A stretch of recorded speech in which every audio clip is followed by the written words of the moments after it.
It means free of bacterial contamination. Yeah, no bacteria. But when infected, it's a septic, yeah, septic infect. It means bacterial infection in the necrosis tissue. Okay, in our naked eye, we'll just see the infect area is some solid organs. Usually the heart is an exception. The kidney or spleen with wedge-shaped. Sure, lungs, yeah, it's red color. It's red color, in fact, red in fact, but also a wedge-shaped. Some may be irregular or map-shaped, especially in the heart. You know, it corresponds to the coronary artery, the supply. Yeah, the coronary artery have irregular supply area. So if the coronary artery occurring, also can see a irregular necrosis area. The brain is also, yeah, is also irregular or map-shaped necrosis area. Intestine, it will be segmental. Yeah. So let's say the morphology. Here, this white area is renal infarct. There's normal, normal, normal. Yeah, this is medullary and context, medullary. Yeah, but this white or pale infarct, this area also, yeah, a large area of pale infarct. Here's myocardial infarct. Yeah, that's because of the occlusion of the coronary artery. We also can see this area irregular borderline. Yeah, irregular borderline in this area, pale infarct. But intestine, red infarct, dark red color. Here, cerebral infarct is also a necrosis, but this area have a liquefaction, so you can see an empty cavity in this area, liquefaction. This area. Okay, in microscopy, most infarct is coagulative necrosis. We have studied the coagulative necrosis, so ischemic necrosis. Especially in the periphery of the infarct, it's just like the coagulative necrosis.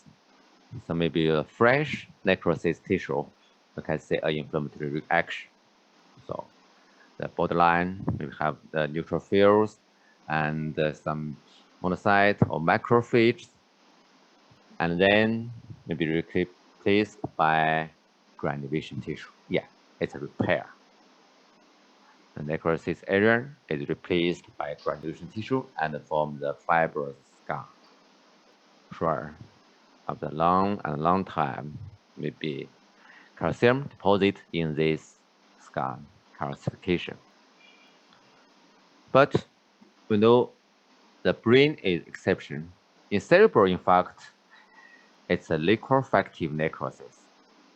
Here, coagulative necrosis, but in cerebral infarct, in our brain, it's a liquefaction.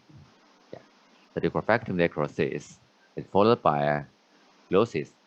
Do you know our microglia? Yeah. In our CNS, central nervous system, can see microglia.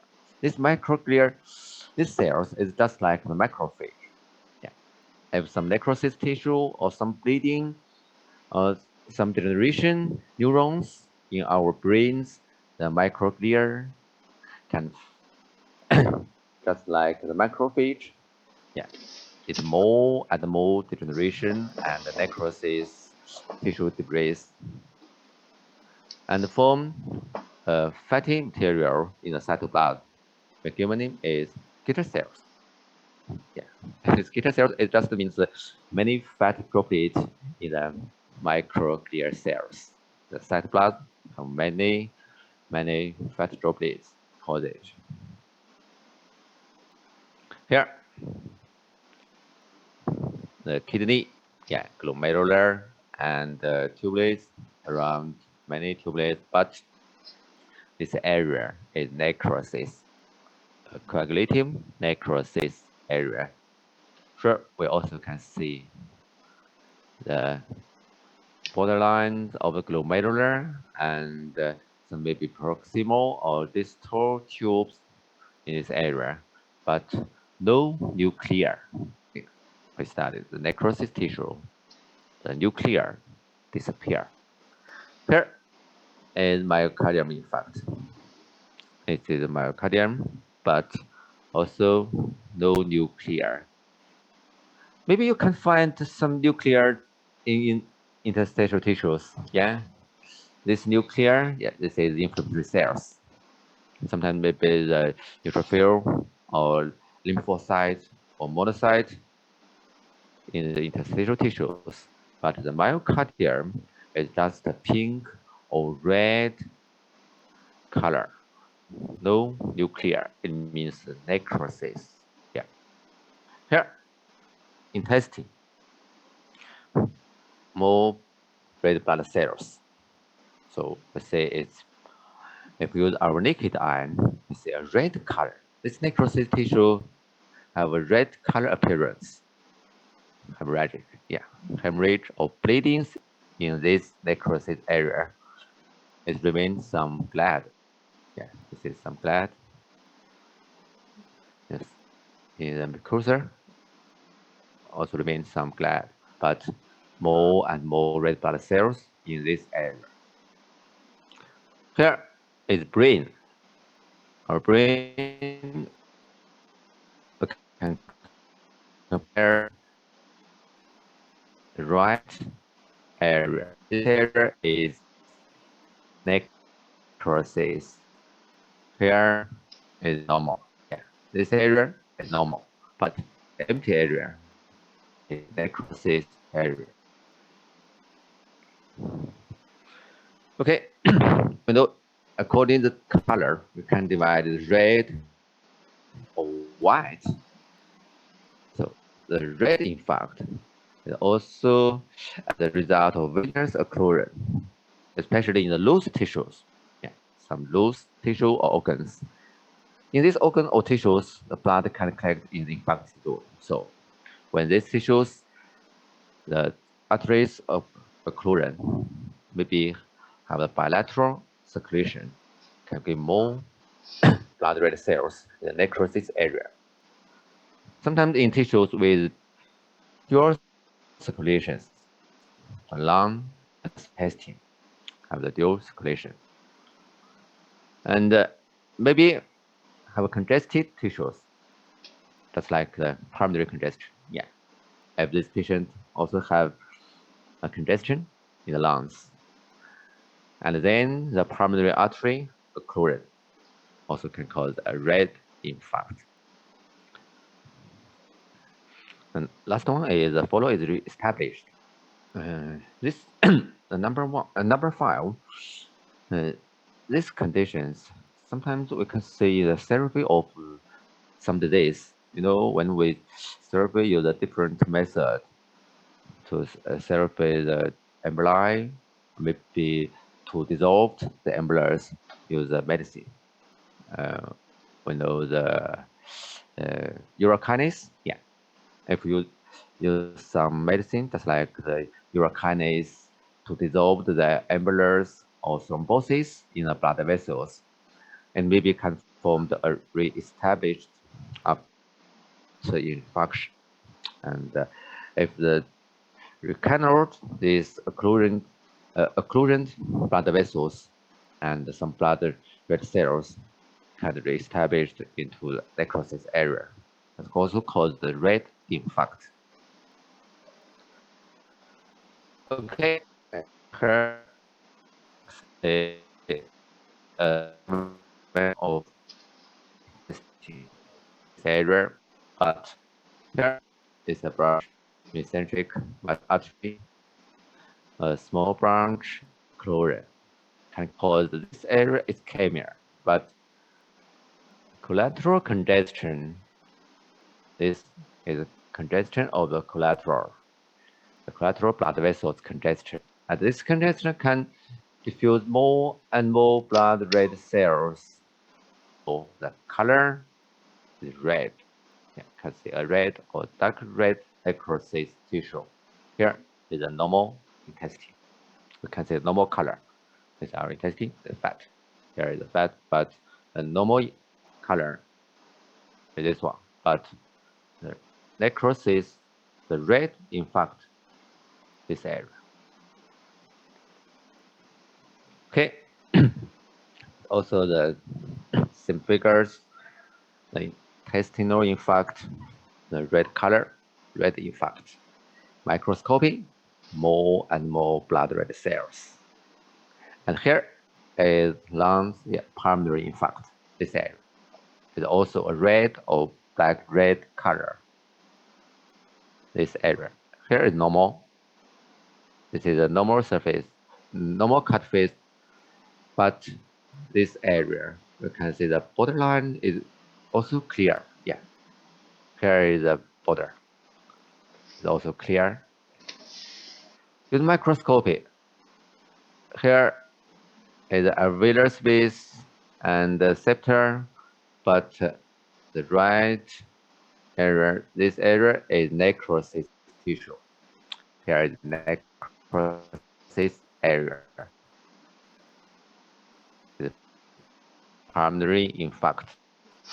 All blood red cells enter the alveolar cavity. So the grossly is a red color. Okay, that is a pale or white color.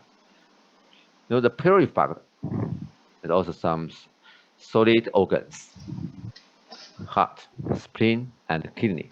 These three organs often as pale infarct density can limit more blood red cells enter the necrosis area. Okay. Here, myocardium. Yeah. You can see the necrosis area is infarct. Myocardium infarct is white or pale and irregular border. It's an irregular, it's a map-like border. Myocardium infarct. Here, microscopy. Many neutrophils or inflammatory cells in this area, but this is the myocardium, no nuclear. The pink area, this is myocardium. Here, spleen. Where is a white or pale, large mass? Yeah, this is necrosis area. Sure, with microscopy, we also can see this area is necrosis tissue, but this is normal. Yeah, many nuclear in the normal spleen, especially the lymphocyte. But this area, no nuclear. This kidney is also a white or pale infarct in this area. Here is a low power, no nuclear. This is normal, but this is a pale infarct. Okay, we just mentioned the septic infarct quickly. A septic infarct, it means bacterial infection. The bacterial infection in the necrosis tissue. Sometimes may be infected cardiac valve vegetations, just like the endocarditis, infective endocarditis. The vegetations maybe have the colon of bacteria. If these vegetations detached from the mitral valve or aortic valve enter the blood circulation, can cause embolize the different organs. Sure. Here we just show a figure about the many abscesses in the myocardium. Yeah, this white This area is abscess. Some may be large, and some may be small. Multiple abscess in the myocardium also can cause the vegetations, infected vegetations. In microscopy, also can see the colony of bacteria. Yeah, there is a myocardium. Around this is myocardium, but this is a colony of bacteria.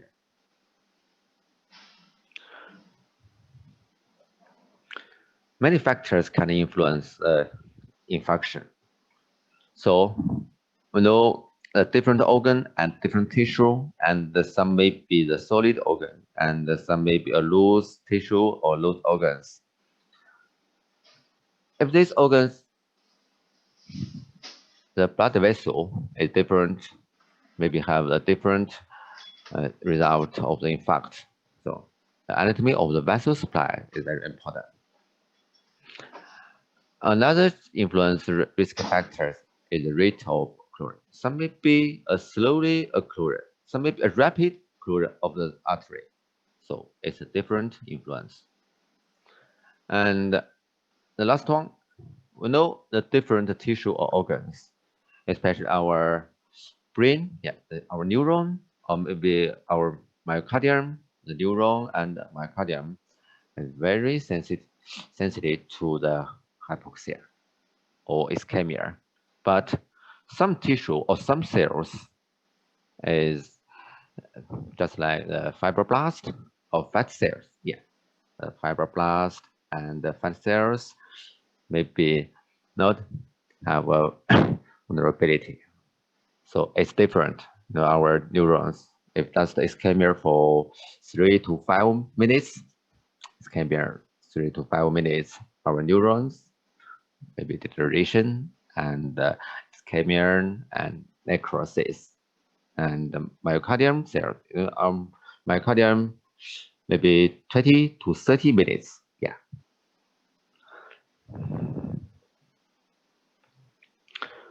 Here is a acute renal infarct in a different result. This is a scar. Many fibrous scars you can see here. This area also sure. When in microscopy also can see the first maybe necrosis tissue and then granulation tissue and then the fiber scar. More and more. Yeah.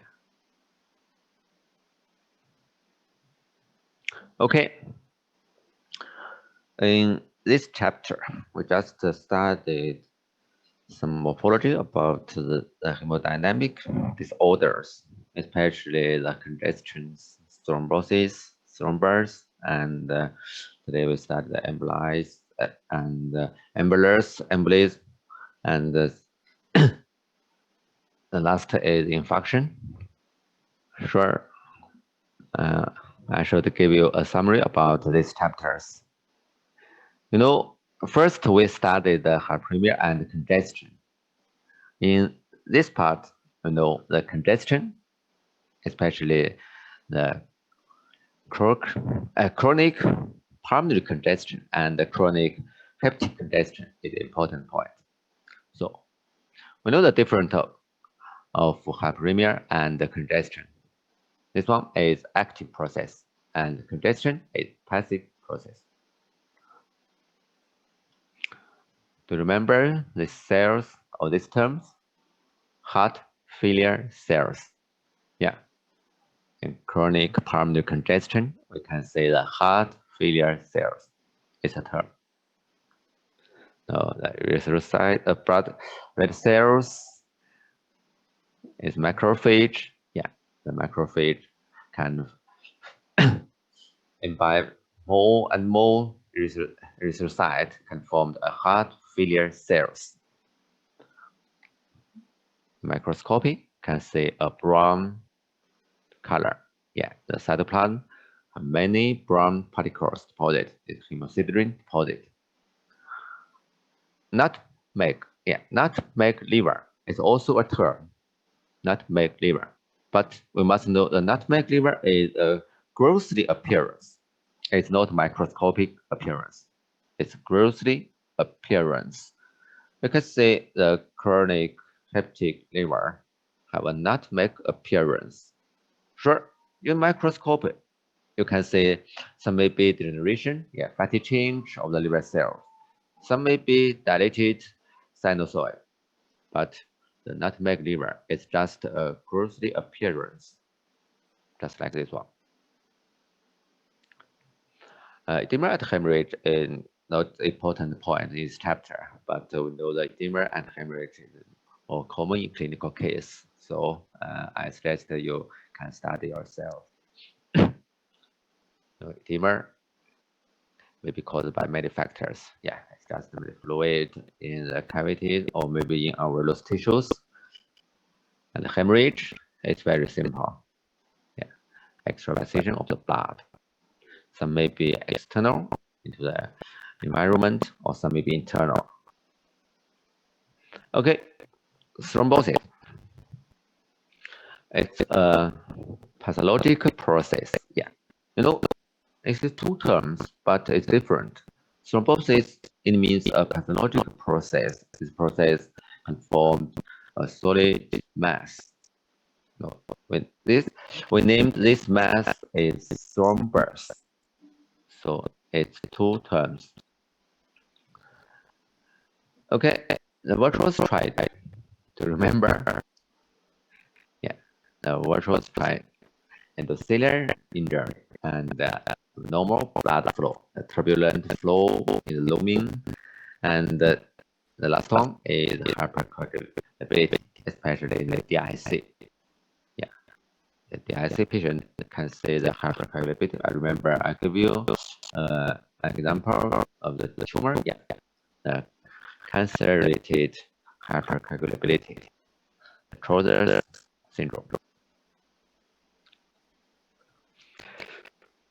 Sure, we studied the different types of thrombosis. Mural thrombi.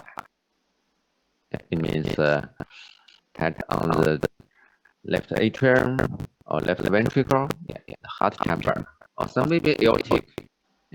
Aorta, aorta will also can say some large mass, especially aneurysm, aortic aneurysm, also mural thrombi.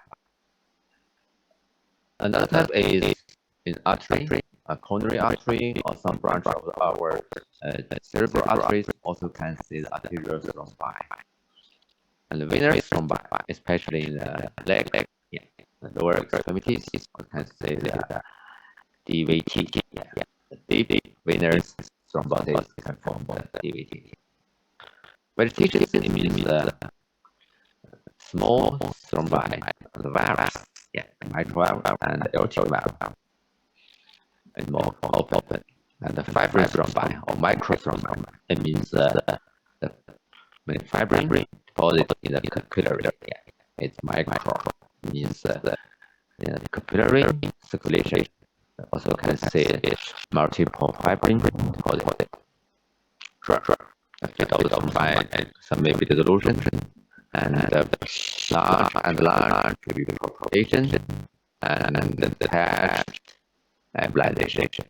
And granulation tissue, it means organization, and the maybe called recanalization. It means recanalize. And calcification, calcium deposit in lung area. We started the amylase. Just as I said, here is the amylase and amylase also two terms. It's a process. And it is mass. This mass may be solid, liquid, gas. And there's a different type, but most common is thromboembolize. It's the most common. Here you can see the common origin of the different embolases. The primary embolase, most common origin is a lower leg. The veins of lower legs, especially DVT, can cause primary embolase. Sure, we know the different consequences. Maybe silent. Most of this patient is silent. No any symptoms, but if a large or maybe multiple embolases can cause sudden death. Systemic embolase most common is left ventricle or anterior. Yeah. Some with the valve on the valve cusp. A fat means the trauma bone. Yeah. And pressure is lung bone fracture. Trauma to lung goes the marrow. Yeah. The marrow enters the venous circulation and causes the artery fat disease. Also maybe social fat tissue. Yeah. Amniotic fluid it's just to confirm the pregnancy. Maybe amniotic fluid can find the keratinocyte. Yeah. And maybe the small babies and the hair. Yeah. Some hair called it in the mother's parmination. Okay. Gas emblem is two types. So maybe the air emblem and the depression is special. This depression is so the divers and the aircraft also can have this different change pressure. Atmospheric pressure changing. The tumor cells also can by a large mass. These fragments also can cause erosion. So if the branch of the artery have erosion and this is called ischemic necrosis. So we name the infarction. Infarction is also a necrosis. But it's different from special necrosis. This necrosis is called ischemic. Yeah. So it's ischemic, just like the closure of the arteries can cause necrosis.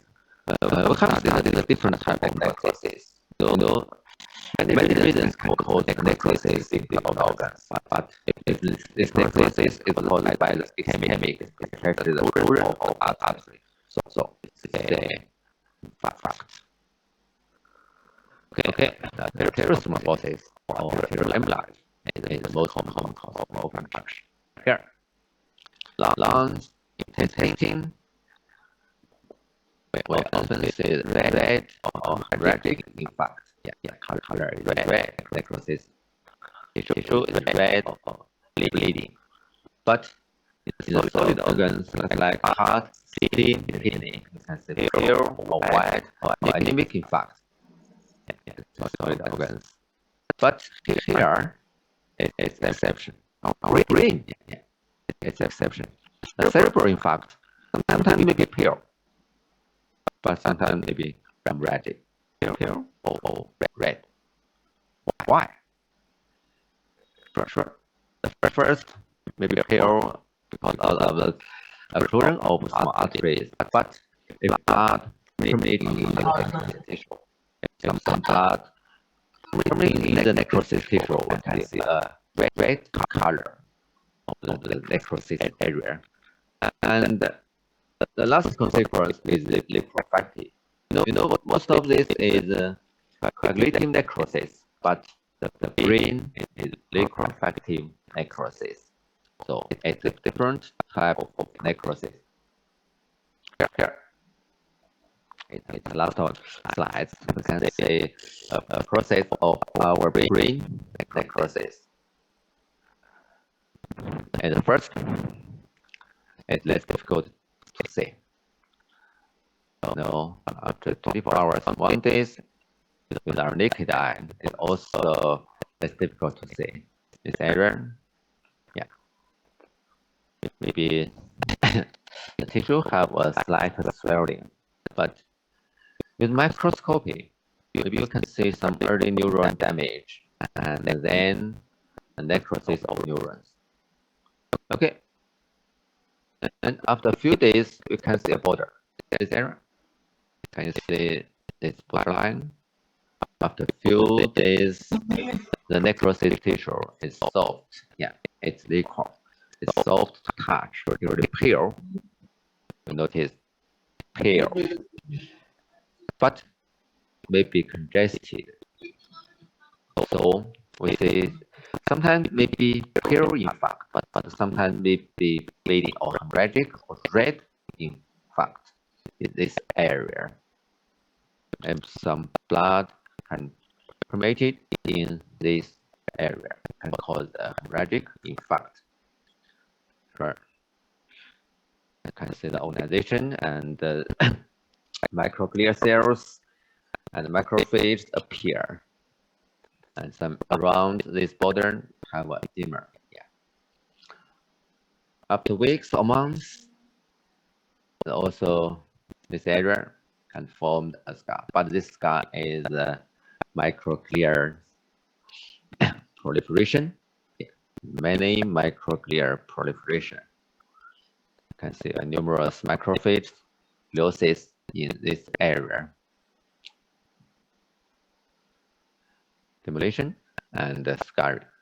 Sure, it's a process of the cerebral infarct first, and then maybe pale or red, and then form the scar.